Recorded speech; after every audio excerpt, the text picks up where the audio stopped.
चलिए बेटा, अगला लेक्चर हम देखते हैं जो हम लोग स्पीड और वेलोसिटी के ऊपर क्वेश्चंस कर रहे थे। मेरे हिसाब से लेक्चर नंबर 5 होगा ये।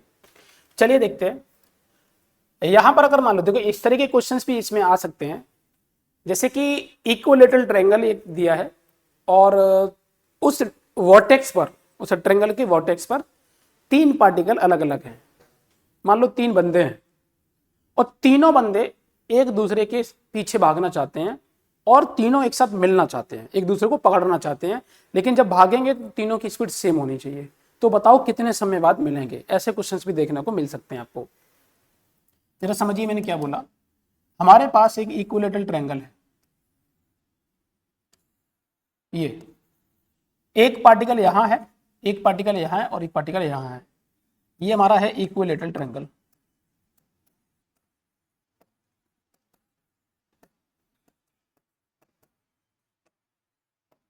इक्विलेटरल ट्रायंगल दिया है और इसकी मैंने मान ली साइड जो दी है वो मान लो हमारे पास L है। तो मैंने बोला कि ये पार्टिकल A है, ये पार्टिकल B है और ये पार्टिकल C है। पार्टिकल A B की तरफ V से भाग रहा है, B वाला पार्टिकल C की तरफ B से भाग रहा है और C वाला A की तरफ V से भाग रहा है। तो बताओ कितने समय बाद तीनों एक साथ मिलेंगे? तो मैं find the time when A, B and C all are meet together। एक साथ कब एक साथ ये दोनों तीनों लोग मिलेंगे, ये हमें समय जो है फाइंड करना है। चलिए भैया क्या करेंगे, यहां से देखो, पहले समझो इसकी, पहले थिंकिंग समझिए कैसे करना है, कैसे मतलब इसको सोचना है। वो देखिए, पार्टिकल हमारे पास ये A है, ये B है और ये C है। इसकी तरफ B से आया, इसकी तरफ B से आया और इसकी तरफ V से गया। समझिए कि मैं 1 सेकंड के लिए बोलूं तो ये वाला पार्टिकल 1 सेकंड में A वाला यहां पहुंच जाएगा, उतने ही देर में सेम ये चलेगा इतना, और उतनी देर में ये भी यहां से यहां पहुंच जाएगा। मानते कि नहीं मानते भाई? हर सेकंड में थोड़ा सा खिसका। मैं जस्ट आपको इमेजिन करा रहा हूं कि किस तरीके से आपको ये सब समझना है। देखिए अब सोचो, ये वाला पार्टिकल यहां है और ये वाला पार्टिकल यहां है, तो ये किसके पीछे चलेगा? तो ये ऐसे चलेगा। ये वाला पार्टिकल यहां है और ये यहां है, तो ये इसके ऐसे पीछे चलेगा और ये वाला ऐसे चलेगा। समझ रहे हो? अब इनका ट्रैक ये बना, अब इस पर ये चलना चाहिए। उसके बाद क्या होगा? कुछ समय बाद ये वाला पार्टिकल इस लाइन में यहां पहुंचा, ये वाला पार्टिकल कुछ समय बाद यहां पहुंचा और ये वाला पार्टिकल कुछ समय बाद यहां पहुंचा। अब सोचो, ये वाला A वाला इस B के पीछे ऐसे भागेगा, B वाला C के पीछे ऐसे भागेगा और C वाला A के पीछे ऐसे भागेगा। अब सोचो, कुछ देर बाद ये यहां पहुंचेगा, कुछ देर बाद ये यहां पहुंचेगा, कुछ देर बाद ये यहां पहुंचेगा। ये ऐसे भागा, ये ऐसे भागा, ऐसे भागा। इसी तरीके से ये प्रक्रिया ऐसे करते करते और यहां मिल जाएंगे। ये है मतलब, समझ रहे हो? तो सोचना तो आपको कुछ ऐसे, ठीक है। अगर कुछ अच्छा, जो बच्चा पहली बार ये क्वेश्चन देखता तो उसे क्या लगता है कि इसके पीछे भागो, इसके पीछे भागो, इसके भागो, इसके पीछे भागते रहोगे तो कभी नहीं पकड़ पाओगे। और ये कॉमन सेंस है, हम लोग ये बात जानते हैं। अगर नॉर्मली भी खेल खेलें पकड़म पकड़ाई वाला, तो ऐसे थोड़ी कि भाई साहब एक ट्रायंगल पर खड़े हो, ठीक है, और उसके पीछे लगातार ट्रायंगल की साइडों पर भाग रहे हो, तो जिंदगी में नहीं पकड़ पाओगे। कॉमन सेंस भी हमारा ये बोलता है कि फटाक से तीनों जाके मिलो, जाके एक साथ, है ना, कहीं भी खड़े हो तीनों लोग आके ऐसे मिलो। तो वही मतलब होता है, ये कॉमन सेंस वाली बात है। तो ऐसे ही मिलना चाहिए, तो हमारे लिए बहुत इजीली है कि हम लोग तीनों लोग आपस में मिल पाएंगे। चलिए अब देखिए करना कैसे है वो समझिए। तो अगर हम यहां से बात करें,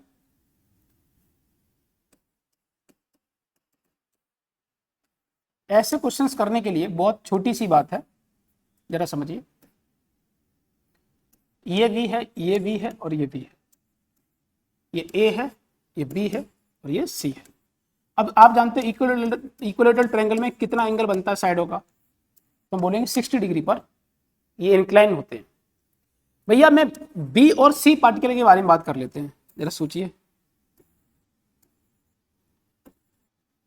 ये वाला जो B है, जो C है, वो इधर की तरफ B से चल रहा है और ये वाला जो B है वो इधर की तरफ V से चल रहा है। जरा इसका कंपोनेंट इधर करिए, एक कंपोनेंट इधर आएगा और एक कंपोनेंट इधर आएगा। ये कंपोनेंट कितना बन जाएगा v sin 60 और एक कंपोनेंट ये है v cos 60। आप ये बात अच्छे से जानते हो कि अगर मैं इस वाले कंपोनेंट को देखेंगे तो ये कभी नहीं मिलेगा, क्योंकि ये परपेंडिकुलर है। तुम ऐसे जाओगे तो वो वाला ऐसे चला जाएगा, लेकिन ये वाला जो कंपोनेंट है वो इन दोनों को मिला देगा। तो अगर हम समझे यहां से क्या लिख सकते हैं, तो पहले v रिलेटिव लिखो। जब दोनों अपोजिट में आते हैं तो आपको मालूम है कि जुड़ता है। भाई क्या मतलब हुआ कि तुम मान लो एक कार में बैठे हो और दूसरी कार तुम्हारे सामने आ रही है और वो तुम्हारी तरफ चल के आ रही है, तो अगर तुम उस वाली कार को देखोगे तो तुम्हें अपनी स्पीड उसमें ऐड होकर तुम्हें नजर आएगी, बहुत तेजी से पास करते हुए नजर आएगी। इसका मतलब क्या हुआ, जब तुम उसे देख रहे हो तो अपनी वेलोसिटी भी उसमें और ऐड कर दी। वो जितने से चल रही है वो तो चल ही रही है, मान लो वो 80 से चल रही है और तुम भी 80 से चल रहे हो, तो तुम्हें जब वो पास करते हुए नजर आएगी तुम्हें 1 से 60 किलोमीटर पर आवर की स्पीड से नजर आएगी। समझ, दोनों की स्पीड को जोड़ देना। वैसे ही दोनों अपोजिट में आ रहे तो दोनों को जोड़ दीजिए। तो क्या लिखोगे भैया यहां से, v प्लस का v/2 आपके पास ये हो जाएगा 3v/2। और टाइम क्या होता है, टाइम होता है इनके बीच की दूरी का, मतलब कितना दिया था लेंथ l और v रिलेटिव। मैं इनको ही दोनों को पकड़ना बोल दूं तो अगर जितनी देर में ये आपस में पकड़ लेंगे तो उतनी देर में आपस में तीनों पकड़ लेंगे, क्योंकि तीनों को समय तो एक ही लगेगा ना। तो यहां से क्या करोगे आप, हमारे पास ये है तुम्हारे पास l और ये रिलेटिव दिया है 3v/2, तो टाइम कितना आ गया, तो लिखेंगे 2l/3। ये आंसर है। तीनों को मिलने का एक साथ का समय जो है वो आपके पास है 2l/3। उम्मीद करता हूं आपको ये समझ आया होगा। बहुत बेसिक सा कॉन्सेप्ट है, बहुत कठिन है नहीं है। अच्छा, ये क्वेश्चन जनरली किताबों में देखने को मिलता है, बट हम लोग कुछ और क्वेश्चंस बनाते हैं। देखिए कैसे, समझिए। मैंने बोला कि हमारे पास एक स्क्वायर है, ये एक स्क्वायर है। अभी भी इसकी साइड में वही मान रहा हूं एल है। अब 4 पार्टिकल हैं, particle A, particle B, particle C, particle D. ठीक है, ये इसकी तरफ भागा, ये इसकी तरफ भागा, ये इसकी तरफ भागा और ये इसकी तरफ भागा। सभी के सभी वी से भाग रहे हैं। कितने समय बाद मिलेंगे, तो हमारा सेम वही टाइम निकालना है, मीटिंग टाइम। कब मिलेंगे एक साथ, तो भैया क्या करेंगे देखो जरा। तो अगर हम यहां से बात करें, अभी भी हम लोग क्या करेंगे, इन लास्ट के 2 पॉइंट्स को यहां पर कंसीडर करते हैं। ये देखो, ये पार्टिकल बी हो गया, ये पार्टिकल सी हो गया और इसके परपेंडिकुलर ये चल रहा है, ये v है, इनके बीच का सेपरेशन l है। बताओ भैया यहां से क्या लिखोगे, v रिलेटिव। अब v रिलेटिव लिखोगे तो लिखोगे v प्लस का v cos 90। भाई इसका कंपोनेंट यहां कितना आएगा, तो कंपोनेंट आएगा v cos 90। v cos 90 की वैल्यू 0, आप v से ही चलेंगे।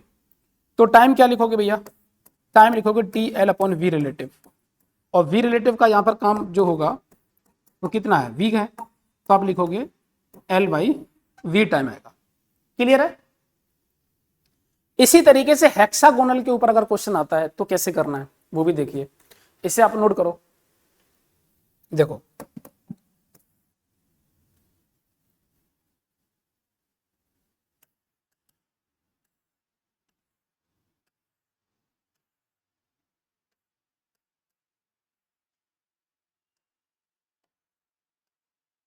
ठीक है।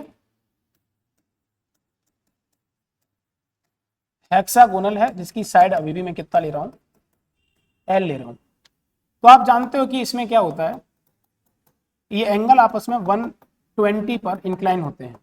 ये एंगल कितना है 120, ये कितना है 120, तो ऐसे सब 120 है। अब मैं यहां पर बात करूं तो इन 2 पॉइंट को कंसिडर कर ले रहा हूं। आप नंबरिंग कर लीजिए, जो भी है, ये A है, ये B है, ये C है, ये D है, ये E है, ये F है। क्लियर है। सभी के सभी V से भाग रहे हैं एक दूसरे के पीछे।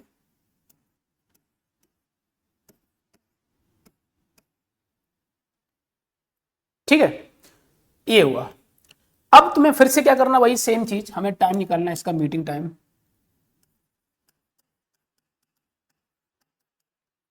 तो भैया इन 2 को फिर से पकड़िए। आप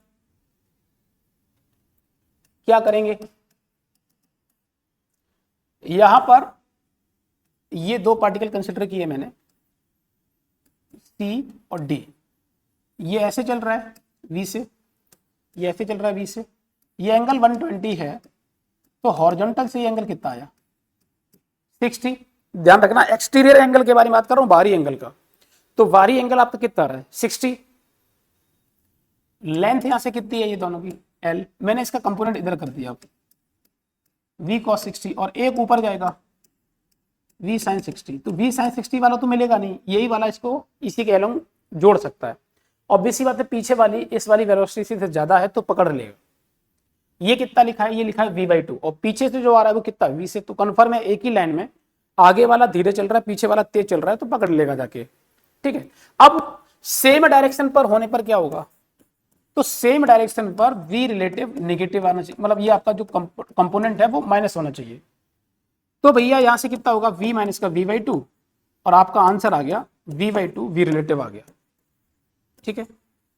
आपको समय निकालना है और इन दोनों के बीच का सेपरेशन L है और V रिलेटिव लिख दो, तो देखो T कितना आ गया, तो आ गया 12/V, ये आंसर खत्म। एक और देखो अच्छा लेवल का क्वेश्चन करते हैं, बढ़िया स्टैंडर्ड क्वेश्चन देखिए।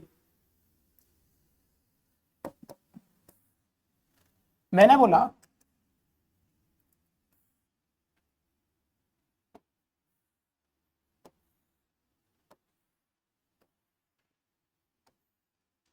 n साइड्स दी है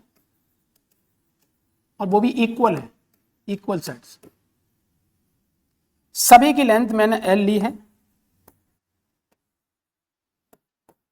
सभी की L है,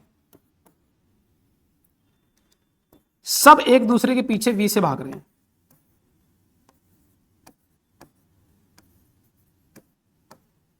अब बताओ कितने समय बाद एक साथ मिलेंगे,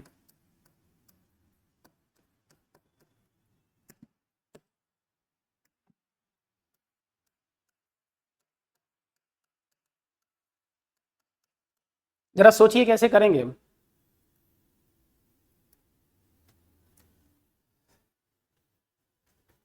बोलो भैया, फिर से सोचना भैया। देखिए मैं अगर इस एंगल के बारे में पता कर लूं ये एंगल कितना आएगा तो हमारा काम हो जाएगा। अब ये एंगल तुम्हें सोचना पड़ेगा एंगल आएगा कितना, क्योंकि अगर इसी एंगल पता चल गया तो इसका कंपोनेंट कर दो, तो एक ऊपर जाएगा एक इधर जाएगा, तो V रिलेटिव क्या लिखोगे V माइनस का जो ये कंपोनेंट आएगा वो, तो फिर तो सॉल्व ही हो गया, कोई दिक्कत ही नहीं है। तो ये एंगल आएगा कितना, ये एक हमारे लिए थोड़ा सा अच्छा पॉइंट हो जाता है कि एंगल यहां पर समझना होगा आपको कितना होगा। तो मैं आपको बताता हूं थोड़ा हिंट के तौर पर कैसे करते हैं, ध्यान सुनो। देखो हमने पहले ये वाला क्वेश्चन लिया, फिर हमने ये वाला स्क्वायर वाला लिया और फिर हेक्सागोनल वाला ये वाला लिया। आप ये बताइए इसमें कितनी है 4 साइड्स, इसमें कितनी है 6 साइड्स, इसमें कितनी है 3 साइड्स। तुम अगर एंगल निकालोगे ना इसका एक्सटीरियर एंगल, ये एंगल हम एक्सटीरियर एंगल के बारे में बात कर रहे हैं तो तुम क्या करो 360 बाई कितनी साइड है उतने डिवाइड कर दो, तो आंसर आएगा आपका 120, एंगल आएगा भी 120 है। ये 360 बाई 4 कर दो तो आएगा एंगल 90, तो देखो ये भी 90 है। तुम 360 बाई 60 कर दो तो कितना आएगा, सॉरी 360 बाई 6 कर दो तो कितना आएगा, तो आपके पास आ जाएगा 60। देखो ये 60 है, तो जितनी साइड है उतनी साइड से डिवाइड करेंगे तो एक्सटीरियर एंगल आ जाएगा। तो बताओ ये एंगल कितना होना चाहिए, अगर ये एंगल थीटा है तो लिखेंगे हम 2π/n, ये एंगल आएगा। अब क्या हो गया सॉल्व, कोई दिक्कत ही नहीं है, करिए इसे, देखिए कैसे करना है। तो ये ध्यान रखना मैंने क्या बताया इसमें, आपको ऐसे सोचना है, तो अब कोई दिक्कत ही नहीं है इसमें।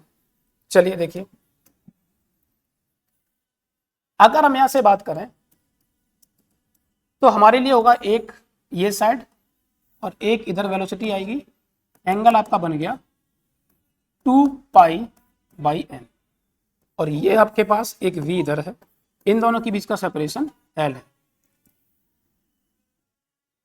अब देखिए कैसे करना है, तुम इसका कंपोनेंट करो तो कितना आएगा V cos 2π/n और ये तो V है ही। अब दोनों सेम डायरेक्शन में तो V रिलेटिव क्या लिखोगे तुम तो v रिलेटिव लिखोगे v माइनस का v cos 2 pi by n, ये आ गया। अब यहां से v कॉमन ले लो तो आएगा 1 minus cos 2 pi by n, ये आ गया। तुम इसको हाफ एंगल में तोड़ लो, तो हम चाहते हैं ये 1 खत्म हो जाए, तो कौन सा फॉर्मूला यूज करना चाहिए? तो फॉर्मूला हमारे लिए बेटर होगा cos 2 थीटा वाला फॉर्मूला लगाइए 1 माइनस का 2 साइन स्क्वायर थीटा, इसका यूज कर लो तो हमारे लिए थोड़ा सा और सिंप्लीफाई कर सकते हैं इसे। तो आपने लिखा 1 माइनस का 1 प्लस का 2 और साइन स्क्वायर हाफ एंगल हो जाएगा ये, और ये हो जाएगा पाई बाई एन। आपका ये आ गया 1 से 1 कट गया, कितना आ गया 2v साइन स्क्वायर, और ये हो जाएगा पाई बाई एन, और ये हमारे पास बन गया v रिलेटिव। अब तुम्हें क्या करना है, टाइम फाइंड करना है। तो टाइम फाइंड करने के लिए क्या करोगे, t is equal to L जो इनके बीच का सेपरेशन है और v रिलेटिव, तो आप वैल्यू रख दो, आंसर आ जाएगा। तो l upon 2v sine square, और ये हो जाएगा पाई बाई एन, ये टाइम आ गया। क्लियर है? तो ये बात खत्म हो गई। तो इस तरह के क्वेश्चंस भी आपको देखने को मिलेंगे, ये काफी स्टैंडर्ड क्वेश्चन हो गया, अच्छा क्वेश्चन हो गया। बाकी उससे पहले वाले नॉर्मल क्वेश्चन है वो आपको देखने को कहीं भी मिल सकते हैं, बट ये क्वेश्चन रेयर देखने को मिलता है। ठीक है, आगे बढ़े हम लोग, चलिए आगे देखते हैं। अब बात करते हैं एक और क्वेश्चन, इरोडो का क्वेश्चन है, इरोडो बुक का। क्या है देखिए, एक ये रास्ता है और एक यहां पर रास्ता है, इनके बीच का सेपरेशन मैंने L मान लिया। यहां पर एक डॉग है, कुत्ता, और यहां पर है कैट, बिल्ली। बिल्ली इस रास्ते पे भागती है, मैंने बोला ये पॉइंट हमारे पास ये A है, ये B है, और ये ट्रैक बहुत लंबा है और इसका लास्ट पॉइंट जो है वो मान लो C है। तो जो बिल्ली है वो B से C वाले रास्ते पे भागती है, लगातार उसी रास्ते पे वो भागेगी, इसका ट्रैक चेंज नहीं होगा। बट कुत्ता क्या है, इस बिल्ली को पकड़ना चाहता है, तो कितने समय बाद पकड़ेगा ये हमको फाइंड करना है। अब पकड़ने के लिए फिर से याद करिए, जब हम पकड़ने के लिए बात करते हैं तो इसके पीछे नहीं भागते हैं ऐसे कि बिल्ली ऐसे भागेगी तो सबसे पहले मैं ऐसे भागूंगा और फिर ऐसे भागूंगा, नहीं, उसका भी ट्रैक कुछ ऐसे ही होना चाहिए। याद करो मैंने आपको पीछे बताया था कैसे कैसे भागते हैं, तो इसका भी कुछ ऐसे ही होना चाहिए। आपको टाइम निकालना है दोनों का, कैचिंग टाइम कितना होगा। तो इसमें एक कंडीशन मैंने ये दिया कि यहां पर इस वेलोसिटी कैट की दी है मैंने u और डॉग की दी है मैंने यहां पर v, और एक कंडीशन ये है कि आपका जो v है वो u से ज्यादा होना चाहिए। भाई ज्यादा नहीं होगा तो पकड़ेंगे कैसे, ठीक है, तो ये कॉमन सी बात हो गई। अब आप इसको सोचिए कैसे करना है, मैंने इनका बीच का सेपरेशन दे दिया, आपको कितनी देर में ये पकड़ेगा हमें ये टाइम फाइंड करना है। तो अच्छा ये क्वेश्चन है, इरोडो बुक का है, आप लोग सब लोग जानते होंगे इरोडो बुक के बारे में। देखिए कैसे करना है, ध्यान से सुनो, इसकी अप्रोच क्या है। तो पहले तो तुम इसे नोट कर लेना, ये डायग्राम बनाओ, उसके बाद मैं इसी पे पहले आपको दिखाता हूं क्या करना है। समझो कि बिल्ली कुछ सेकंड कुछ इंस्टेंट पर यहां पहुंचती है, तो डॉग यहां पहुंचेगा। अब इसका रास्ता ये होगा, ये वाला रास्ता। तो अब कुत्ता जो है वो ऐसे ना भाग के, कुत्ता इस पर भागेगा, इस ट्रक पर, यहां पहुंचा। बिल्ली कुछ देर में यहां पहुंची, तो उसी रास्ते पर यहां कुत्ता ये पहुंचा, अब ये ऐसे भागेगा। इतनी देर में बिल्ली यहां पहुंची तो कुत्ता फिर यहां पहुंचा, अब ये ऐसे भागेगा। इतनी देर में बिल्ली यहां पहुंची, कुत्ता यहां पहुंचा, अब कुत्ता इसके पीछे इस रास्ते पे भागेगा। बिल्ली यहां पहुंची, कुत्ता यहां पहुंचा, अब कुत्ता ऐसे भागेगा। इसी तरीके से फिर आगे बिल्ली यहां पहुंची, कुत्ता यहां पहुंचा तो ऐसे भागेगा। फिर इसी तरीके से यहां पहुंचा और ये यहां भागेगा तो ये यहां आ गया, और इसने यहां आके इसको दबोच लिया। तो ट्रैक अभी भी कैसा हुआ, अभी भी ट्रैक ऐसा ही होगा, ये ट्रैक। इस ट्रैक को आप समझ लीजिए, बात खत्म। देखिए करना कैसे, ध्यान से।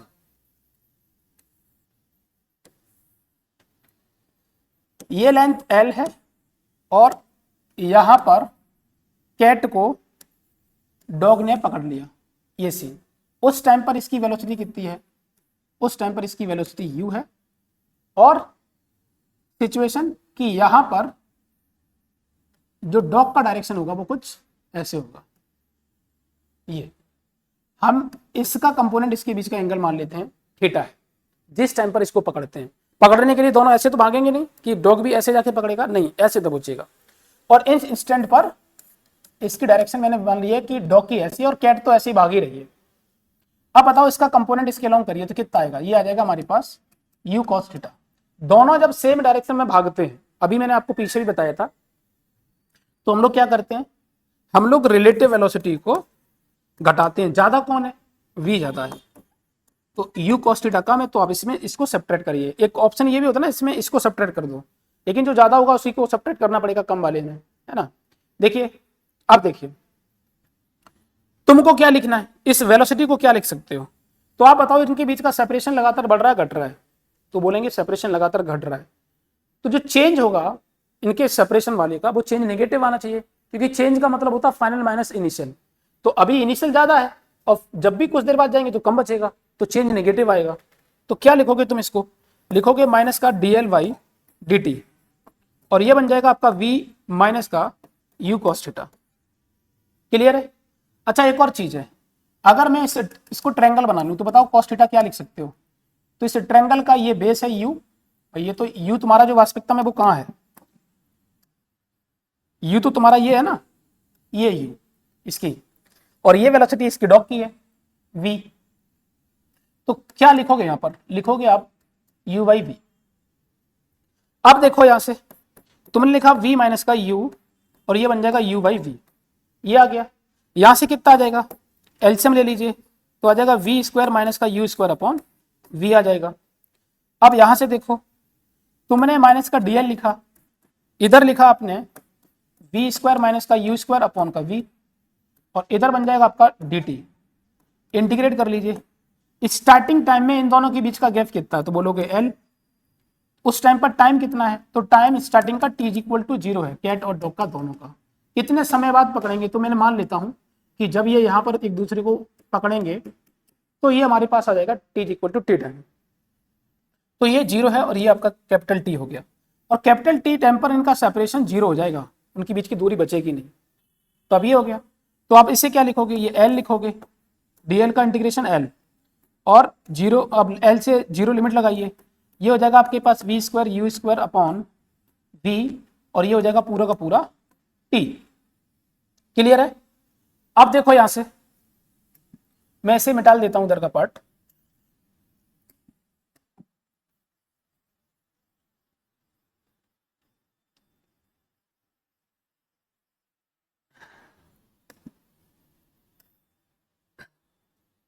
देखो लिखिए यहां पर कितना हो जाएगा L, ये हो जाएगा वी स्क्वायर माइनस का यू स्क्वायर अपॉन वी, और इनटू का T। तुम्हें टाइम फाइंड करना था तो T क्या लिखोगे, V L upon V square minus का यू स्क्वायर, ये आंसर। क्लियर है। एक और देखते हैं जो जेई एडवांस में, मतलब आईआईटी जेई के नाम से पेपर पहले होता था, पुराना क्वेश्चन आईआईटी का, हम उसके बारे में भी बात कर लेते हैं। वो भी आपका स्पीड और टाइम के रेस्पेक्ट में ही बात हो रही है, तो इसी के साथ ही डिस्कस उसे भी कर लेते हैं। चलिए देखिए भैया, एक सर्कुलर ट्रैक है, सेमी सर्कुलर ट्रैक, एक बाउल समझिए, एक बाउल है, और पार्टिकल यहां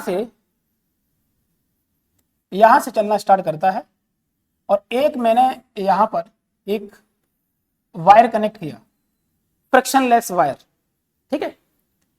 तो यहां पर एक वायर है, ये ट्रैक आपके पास ए बी हो गया, और यहां से मैंने दो रिंग बताई, एक रिंग यहां पर पड़ी है और एक रिंग यहां पर पड़ी है।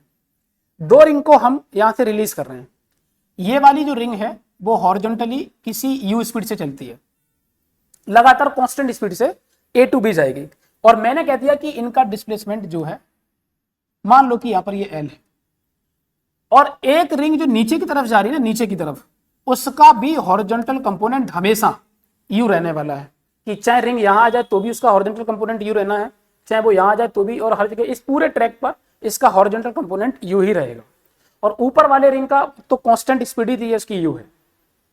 तो आप बताओ कि हमारे पास, मैंने बोला कि रिंग तुम्हारे पास मान लो 1 है और ये रिंग 2 है, रिंग और 1 और 2 में कौन पहले पहुंचेगा वहां पर? ये बहुत बेसिक सा क्वेश्चन है, लेकिन जनरली बच्चा उल्टा सोचता है। आईआईटी भी क्वेश्चन ऐसे नहीं पूछेगी, अच्छे ही क्वेश्चन सोच समझ के ही पूछती है, चाहे बेशक छोटा क्वेश्चन क्यों ना हो। जनरली बच्चा क्या सोचता है कि ये वाला जल्दी पहुंचेगा क्योंकि रास्ता कम है, तो इसमें समय कम लगेगा और इसमें समय ज्यादा लगेगा। नॉर्मली बच्चा यही सोचेगा, लेकिन आंसर इसका उल्टा आता है। ये जल्दी पहुंचेगा और वो बाद में पहुंचेगा। देखिए कैसे करना है, ध्यान से समझो। मैंने इस जगह पर बोला कि जब यहां पर जब रिंग पहुंचेगी, इसको नीचे लेके आएगा कौन? सबसे पहले आपको पता होना चाहिए कि सबसे जो नीचे लेके आएगा इसका मास होगा, तो इससे ग्रेविटी नीचे की तरफ लेके आएगी। यह है ग्रेविटी, और इस पर एक नॉर्मल लगेगा जो कि इसका सेंटर ही है, तो नॉर्मल सेंटर की तरफ एक्ट करेगा। ये अगर मैं यहां से बात करूं कि यहां से अगर ये एंगल थीटा बन रहा है, तो हम जानते हैं कि यहां से भी एंगल थीटा ही बनेगा। एक कंपोनेंट आ गया आपका एन कॉस थीटा और एक कंपोनेंट आगे आएगा एन साइन थीटा। अब जरा सोच के देखो कि एन कॉस थीटा तो इसे बैलेंस कर गया, एन कॉस थीटा तो इसे बैलेंस कर गया, लेकिन एन साइन थीटा लगातार इस पर हॉरिजॉन्टली फोर्स लग रहा है। हाँ, वो एंगल लगातार चेंज होता रहेगा, वो एक अलग बात है, क्योंकि अगर वो यहां पर होगा तो आप समझिए एन कॉस थीटा क्या होगा, एन जो एन साइन थीटा आएगा वो आपके पास ऑलमोस्ट जीरो होगा, लेकिन जब यहां पर आ जाएगा तो क्या बन जाएगा। तो इस तरीके से समझिए, तो आपको लगातार समझना क्या है, जब ये यहां होगा तो उस टाइम पर इसका एंगल 90 डिग्री आएगा और 90 के लिए सबसे ज्यादा होगा, और जब ये यहां नीचे आ जाएगा तो एंगल जीरो हो जाएगा। भाई रिंग अगर इस नीचे पहुंच गई तो ये कंपोनेंट जीरो, ये कंपोनेंट जीरो, तो उस टाइम पर फोर्स जीरो। लेकिन इससे पहले का पूरा ट्रैक देखोगे तो क्या हो रहा है, ये फोर्स लगातार एफ साइन थीटा आपका लग रहा है। हाँ, कम हो रहा है लेकिन आ तो रहा है ना। तो जब भी फोर्स रहेगा तो इसकी लगातार वेलोसिटी बढ़ाएगा, और यहां पर इसकी आके वेलोसिटी क्या होगी, सबसे ज्यादा हो जाएगी आके, लेकिन उस टाइम पर फोर्स जीरो होगा।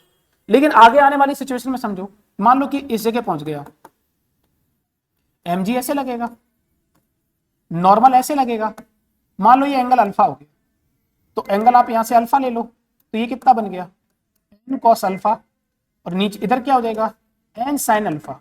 अब जरा सोचो क्या होगा कि ऊपर की तरफ ये जा रहा है और पीछे की तरफ से पकड़ के खींचा जा रहा है, तो लगातार इसकी स्पीड घटेगी, क्योंकि जा तो ऊपर रहा है ना ये, और ये फोर्स पीछे लग रहा है। तो जब फोर्स आगे जाने की जगह पर पीछे लगने लगे, मोशन के अपोजिट लगने लगे, तो फिर उसकी स्पीड लगातार कम होती चली जाती है। लेकिन मैं आपको इतना बता देता हूं कि जब वो लोएस्ट मोस्ट पॉइंट पर पहुंचेगा, इस ट्रैक की सबसे ज्यादा स्पीड होगी मैक्सिमम। तो यहां से लेके यहां तक का पूरी की पूरी स्पीड u से ज्यादा मिलेगी। ठीक है, यहां से लेके यहां तक को, इस पॉइंट को मैं c मान लेता हूं, तो a से लेके c तक की स्पीड इसकी हॉरिजॉन्टल वाली या पूरी आप बताओ बात करोगे तो आपको ज्यादा मिलने वाली है। ओवरऑल स्पीड की बात कर रहे हैं, रिजल्टेंट स्पीड, वो आपकी इससे ज्यादा मिलेगी। तो बहुत तेजी से चल के आया, लेकिन यहां से लेके अगर यहां तक भी जाएगा तो ध्यान रखना, यहां पर आके ही इसकी नेट स्पीड u बचेगी हॉरिजॉन्टल वाली।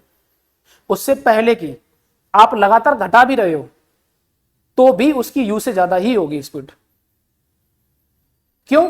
क्योंकि यहां से लेके यहां तक आपने बढ़ाई है स्पीड बहुत तेजी से, तो अब u के बाद अगर देखा जाए तो यहां से लेके यहां तक घटेगी, लेकिन u से तो ज्यादा ही होगी ना। तो घटते घटते घटते घटते कितनी कम होगी जाके, तो एंड पॉइंट पर जब बी पर ये पहुंचेगा नीचे वाला रिंग, तब उसकी जाके u बनेगी, और उससे पहले की सारी की स्पीड उसकी u से ज्यादा ही होगी। इसका मतलब है कि इस पूरे दौरान में बी पॉइंट छोड़ दो और ए पॉइंट छोड़ दो, इसके अंदर का जितना भी पार्ट है उसमें स्पीड u से ज्यादा ही रहने वाली है। अब तो बताओ कि डिस्प्लेसमेंट दोनों का कैसा है। डिस्प्लेसमेंट किस पे डिपेंड करता है, पाथ पे? नहीं, डिस्प्लेसमेंट डिपेंड करता है इनिशियल और फाइनल पोजीशन पर। तो दोनों रिंग के लिए, रिंग 1 और रिंग 2 के लिए डिस्प्लेसमेंट तो सेम ही है, लेकिन स्पीड नीचे वाले की ज्यादा है और ऊपर वाले की कम। तो क्या हुआ, आंसर खत्म।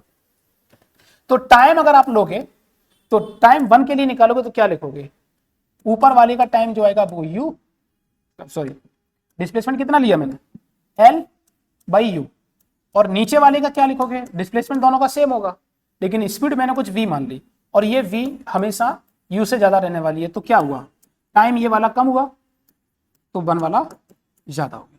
अब ये आईटी का क्वेश्चन था, लेकिन अच्छा क्वेश्चन है। नॉर्मली बच्चा क्या सोचता है, नॉर्मली उल्टा ही सोचता है जो आंसर आया उससे, इसलिए आईटी का क्वेश्चन है। ठीक है, तो अभी के लिए इतना ही है, बाकी हम लोग देखेंगे। अब देखेंगे आपका एक्सेलरेशन, एक्सेलरेशन कैसे क्या करना क्या नहीं है, वो सारी चीजें हम उस पर डिस्कस करेंगे। जितनी वैरायटी के क्वेश्चंस अवेलेबल हैं किताबों में वो कराएंगे, जेई मेन में आया है वो कराएंगे, आईआईटी में अगर आया होगा वो भी कराएंगे, नीट में आया है वो भी कराएंगे, और बोर्ड से संबंधित जो भी है कंप्लीट आपका सब कुछ लेके चलूंगा। अगर बच्चा अगर ये इस चैनल पे जो भी आया है देख रहा है तो इससे ज्यादा कंटेंट आपको पूरे भारत में किसी टीचर के द्वारा नहीं मिलेगा। ये खुला चैलेंज है।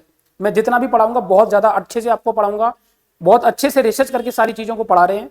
तो आप अगर इस पे पढ़ते रहेंगे तो आपका कंटेंट बहुत अच्छा होगा। सिर्फ एक चीज बचेगी कि हमारी तरफ से तो आपको पूरा कंटेंट मिलेगा, लेकिन अगर आपने जितनी मेहनत मैं करता हूं उसकी डबल ट्रिपल अगर आपने कर ली तो आप मन चाहे जो भी कॉलेज आपका ड्रीम कॉलेज होगा वो मिलेगा। ठीक है, चलिए ठीक बेटा।